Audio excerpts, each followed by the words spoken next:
नमस्कार मित्रांनो, आजच्या व्हिडिओमध्ये आपण डिस्कस करणार आहोत कंडिशनल. कंडिशनलचा वापर करून तुम्ही करिझमॅटिकली, कॉन्फिडेंटली आणि फ्लॉलेसली इंग्रजी बोलू शकता. चला काही एक्झाम्पल बघूया.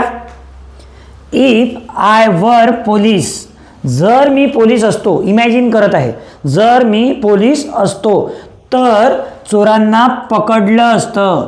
I would arrest thief. Thief म्हणजे कोण? चोर.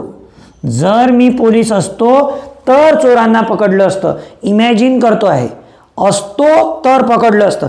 सध्या मी पोलीस आहे का? नाही. मी चोरांना पकडलं का? नाही. जर असतो तर असं केलं असतं. याला म्हणतात कंडिशनल. याला काय म्हणतात? कंडिशनल. आपल्या लाईफमध्ये अशा पुष्कळ सिच्युएशन असतात जेव्हा आपल्याला असं झालं असतं तर मी असं केलं असतं, अशा गोष्टी आपण बोलतो. तर त्या इंग्रजीत कशा बोलायच्या त्या आपण डिस्कस करत आहोत. सेकंड एक्झाम्पल बघूया. इफ आय वर टीचर, जर मी शिक्षक असतो, जर मी शिक्षक असतो तर काय केलं असतं? I wood teach student discipline. विद्यार्थ्यांना मी शिस्त शिकवली असती. डिसिप्लिन म्हणजे काय? शिस्त. जर मी शिक्षक असतो तर विद्यार्थ्यांमध्ये काय आणली असती? शिस्त आणली असती. त्यांना शिस्त शिकवली असती. Next example. If I were a doctor, जर मी डॉक्टर असतो, जर मी डॉक्टर असतो तर काय केलं असतं? I would treat poor people for free. मी गरीब लोकांना फ्रीमध्ये ट्रीटमेंट दिली असती. गरीब लोकांचे उपचार फ्रीमध्ये केले असते, मोफत उपचार केले असते. कधी? जर मी डॉक्टर असतो तर. नेक्स्ट एक्झाम्पल बघूया. If I were a king, जर मी राजा असतो. इफ म्हणजे जर, आय वर म्हणजे असतो, आय वर असतो. काय असतो? राजा, king. If I were a king I would help my people.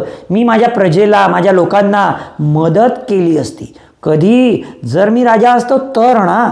आता मी राजा आहे का? नाही. मी आता मदत केली का? नाही. Just imagination. Next. If I were rich, जर मी रिच असतो. रिच म्हणजे श्रीमंत. इफ आय वर रिच, जर मी श्रीमंत असतो, काय केलं असतं? I would buy big bungalow, big house. मी मोठा बंगला विकत घेतला असता, मोठं घर विकत घेतलं असतं. तर इथे आपण काय शिकलो? इफ आय वर. इफ म्हणजे जर, आय वर म्हणजे मी असतो. If I were bird I would fly to you. जर मी पक्षी असतो तर उडत तुझ्याकडे आलो असतो. इफ आय वर, जे काही मी असतो तर मी काय केलं असतं? त्या इमॅजिनेशन आपण इथे करतो आहे आणि त्या इमॅजिनेशन नंतर मी काय केलं असतं या गोष्टी मी वक्तव्य करतो आहे. तुम्हालाही अशाच प्रकारे कॉन्फिडेंटली, करिझमॅटिकली आणि फ्लॉलेसली इंग्रजी बोलायचं आहे का? तुम्हालाही वाटतं का आपला कोणताही इंटरव्ह्यू क्रॅक व्हावा, तो गव्हर्नमेंट असो की प्रायव्हेट असो? तर अशाच प्रकारे इंग्रजी शिकत राहा. तुम्हाला वाटत असेल की कंटेंट चांगलं आहे, आपल्या कामाचं आहे, तर व्हिडिओला लाईक करा, आपल्या चॅनलला सबस्क्राईब करा आणि तुमच्या मित्रांकडे हा व्हिडिओ शेअर करा. Thanks for watching this video.